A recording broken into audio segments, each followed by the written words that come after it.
because as you were saying, a lot of people have been using community development and not recognizing that there's a theoretical base. So thank you for that. We're going to move on to the Southeastern Trust, to Julie Hamilton, who's currently Deputy Team Leader in Marmion Children's Home in the Southeastern Trust. But during the time of this course, she was a residential social worker in William Street Children's Home. And Lucianne Lakin will hear from her, an experienced care leaver, and she'll talk about the Building Bridges project, which was about fostering better relationships between children in care and the police. Just before Julie starts, I'm just going to play a little audio, so there'll be no pictures. This is just audio.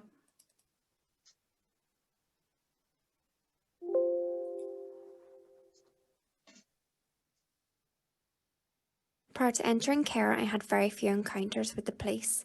Once for drinking alcohol in a public place as a minor, where they confiscated the alcohol and told us to move on.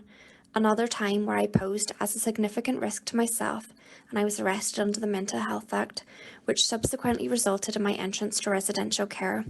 Whilst living in care, it became a more common occurrence to see the police, which I suppose was because of the higher levels of monitoring and surveillance, reporting of incidents, trauma, and because young people in children's homes reinforce each other's behaviours. Whilst living in William Street, I only had one personal encounter with the police. I was with a group of other residents and ex-residents, and we had consumed alcohol. We were probably being a little bit noisy outside the railway bar. A conversation between another young person and a member of the community had become very heated, and the man made a statement about us being a bunch of troublesome orphans who weren't wanted and to go back to our children's home. I kicked a plant pot. It toppled over and the soil came out. I was arrested that day for criminal damage and spent the night in Bangor cells. I now have a caution for criminal damage. I have had no other charges, cautions or convictions since. I remember a young male resident often had interactions with the police whilst in residential care that resulted in heavy force and restraints or him trying to run away, which at times I can see was necessary. However, I remember one time the police were called out and they must have remembered their previous encounters and just decided that there was going to be no messing around, and they approached him with full force and he was thrown to the ground, which no one was expecting. I think every situation should be looked at and assessed and treated differently. Young people in residential care are twice as likely to be criminalised than young people in foster care, and 20 times more likely than young people not in care. Are there other ways of enforcing boundaries and consequences rather than incriminating young people in care and limiting their life chances even more? Thanks, Alison. I suppose if I could just carry on really from what Lucy has said there, just I know Fergal will give a bit of context, but I suppose whilst my time of being a residential social worker, it actually had assisted me to identify the recurrent themes of marginalised children in their communities, but more so for our children who are looked after.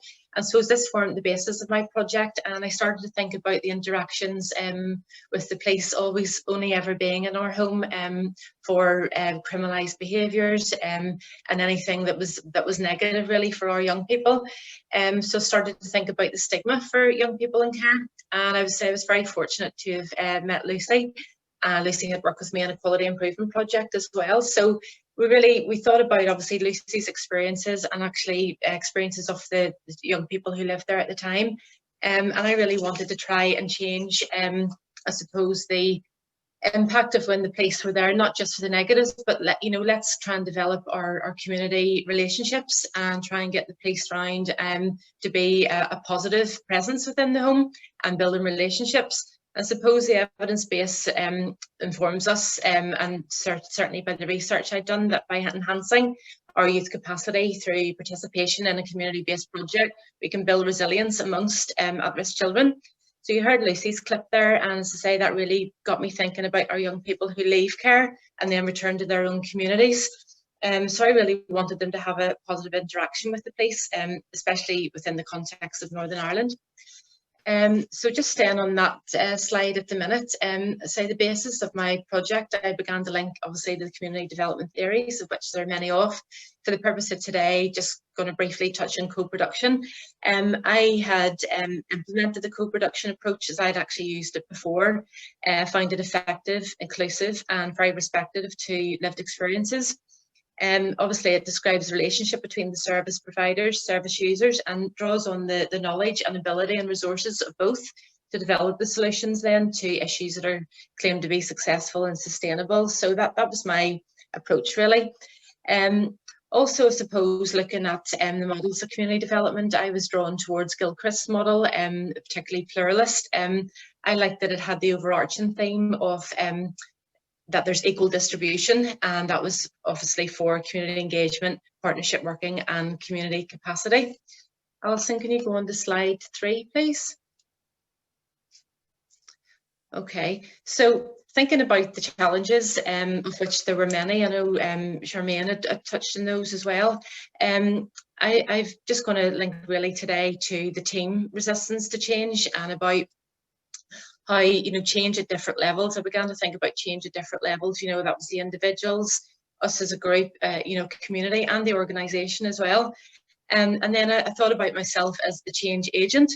Good wee reference if anyone wants to look at it, for French and Ravens, 1953, actually, the 5 bases of power. I kind of used that to show my knowledge and understanding of how these can impact upon my role, and then how about the power impacts on individuals and groups. The particular model of change then that I was drawn to and utilised was Lewin's model of change. I liked it. It was three steps. It was the unfreeze, change, and refreeze. Linking in, actually, just thinking about, David mentioned something earlier, and he talked about how it has to be purposeful and, purposeful citizen participation. And for me, that was very important as well. Next slide, please, Alison. So this is my Gantt chart, and I suppose ultimately it is my project timeline. You see there's quite a lot of detail in there. Really, I went right from the very start about discussing my project idea, I suppose, with my land manager at the time. Linking in then with our local police, youth diversion officers, talking to our young people, talking to our young people's parents. Also, Lucy, as I say, she was able to come along and share her experience. So really that built upon my project and where I felt that it was going to take me. And I can't emphasise enough, obviously, regarding the importance of partnership working, networking. Again, the co-production approach, and for me especially, was the relationship-based practice. And that was really to try and understand and engage with the communities. I suppose partnership working itself across the agencies can be effective. Really, it can be the bedrock for social capital to form. And I was thinking about how our young people then could form their own social capital. And again, thinking about them whenever they become the adults who return to their communities and trying to reinforce that positive interaction. Last slide, I think, then, for myself, Alison, thank you. So what's happening now? Well, as Fergal had mentioned, I had initiated my project within William Street at the time. I have since moved to Marmion Children's Home, long-term children's home. And actually what has happened now is our young people are a lot more involved. We have established a very good and positive relationship with our local policing crews. And also a youth centre within Hollywood, and also the school. And I'm also a member of the South Eastern Trust Local Engagement Partnership. So you can see how those networks have really kind of stretched out now for myself. And again, outcomes, listening to our young people talking about how they see the police as real people. So we have the police, they've been cooking with our young people, they've come up, they've joined us for dinner. Now, obviously with COVID, I suppose that's one of the other challenges, is that we've had to be quite creative. So up until this dreadful weather that we've had, we were having kind of socially distanced coffee in the garden. We have now established a relationship with the Hollywood Youth Centre. We can now use their facilities, which have been great for our young people. We're hoping then that we can use the facilities to help our young people actually make that transition. So everything's quite new. They've moved into a new community. We're allowed to use the facilities first and foremost with ourselves and the key workers. Hopefully then that transition that can then be moved over for the young people then to join the youth club, and that broadens then their relationships within the community. I suppose maybe I'd like to finish really with a final word from Lucy, Alison, and this is Lucy's thoughts on the project then that her and I had worked together. Thank you.